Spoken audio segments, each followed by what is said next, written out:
Hi, I'm Chris, the SAT expert at Magoosh, and today we're going to talk about a very interesting topic, which is how to get a perfect SAT score. Whoa, that's pretty crazy.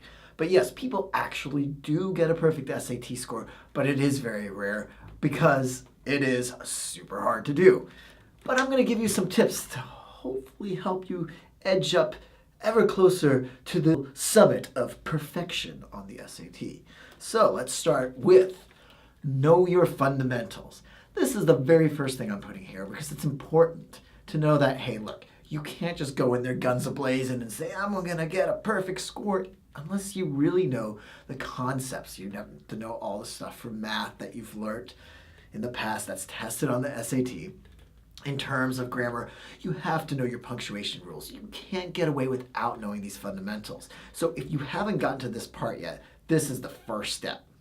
Know your fundamentals. What about the next thing to do? What should you do? And that is to take practice tests.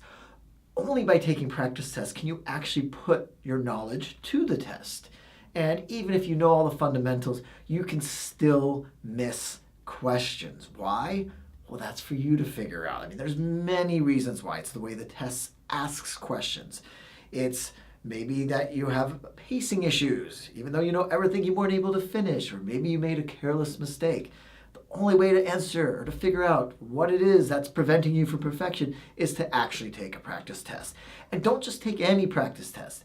Take the official practice test from the College Board. They're available free online, so you have no excuse. But the reason why these are so important is that they have the most accurate questions that are super similar to what you're going to see test day. And nobody out there can do the same job of writing these questions the way that the actual test writers do. And so take that official test. But if you check the description below, you can click on a link there to a Magoosh practice test as well. So check us out. We also have really great questions. They're just as hard and sometimes even harder than the ones that you'll see on the SAT, so that this will be good practice on your quest to perfection as well.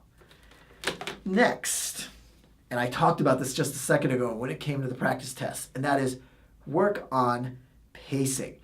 See, you can know everything, you can even know the traps that the SAT is going to throw at you, but if you don't finish, or if you rush towards the end and make a careless mistake, that's going to hurt you. That's going to prevent you from perfection. So work on those pacing issues. Make sure you have a couple of minutes left at the end of each section, so you can go back and check to make sure that you filled in every bubble, and that any question you weren't sure of, you can maybe give a second try. But figuring this all out by taking those practice tests, identifying those pacing issues, whether they're on math, whether they're on the writing section, wherever it may be, they're really important to resolve before you go and take the tests that will give you that perfect score. Next, and this is a very interesting one, but it is key. It is not just learn from your mistakes, as I've preached before, but it's be zealous about your mistakes. When you miss something, really let it dig into you and think to yourself, well, how did I miss that? I'm never going to let that happen again. What was it that I did wrong? And be as specific as possible. Really, again, dig down to the nitty gritty of why you missed the question. And if you can get that into your head, why you missed it last time, internalize it, and then anticipate it so it doesn't happen again, you are well on your way to perfection. Next, and I mentioned them, yes, beware of careless errors. Because some of these mistakes that we make are very subtle. They're complex. The SAT is tricky. Oh, they got me that time. That was smooth of them. I'm not going to let it happen again. But sometimes it's like x squared equals 4, the value of x if x is negative, and you didn't see the if negative part, and all of a sudden you get a 1590. No, 1600. So these little careless mistakes, when you make them, think, why did I make them? What happened that I made this mistake that I shouldn't have made? And again, if you can identify what went wrong at the moment of mistakeage, then you can prevent them from happening on the actual test in your quest for perfection. I have a couple more tips left. These are important ones though. Setting these mini goals in terms of scoring. You can't say, well, I'm at a 1250 and you know what I'm going to do? I'm going to study super hard and I'm going to do nothing else in my life but study SAT, and then I'm going to get that 1600. You have to, of course, take those practice tests leading up to the big day. But you can't just have some vague, oh, I'm going to do better. you have to set these mini goals. And so let's say, I'm going to say 1350. I think that's a good score. You're within striking distance.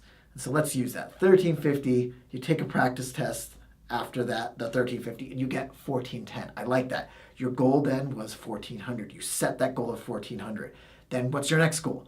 1450. Let's say you get 1430 on the next practice test. What should you do? Keep that goal at 1450 and figure out how can I get those extra points to take me to 1450. And then you take the practice test the next weekend, you get 1460. Woohoo! What do? Next goal 1600? No, you make it 1500.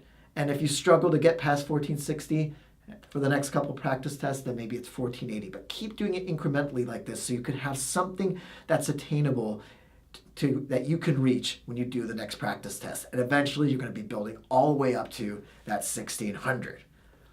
But, notice that big pause, but what? Well, it's going to take time. This is something that's a skill. Already start brushing up on your fundamentals. Become better at that. Take a practice test or even just one section. See what you can improve at. But the more time you give yourself, the better chance you'll have of scoring perfection. And there you have it. Those are those tips that will hopefully get you there. Best of luck.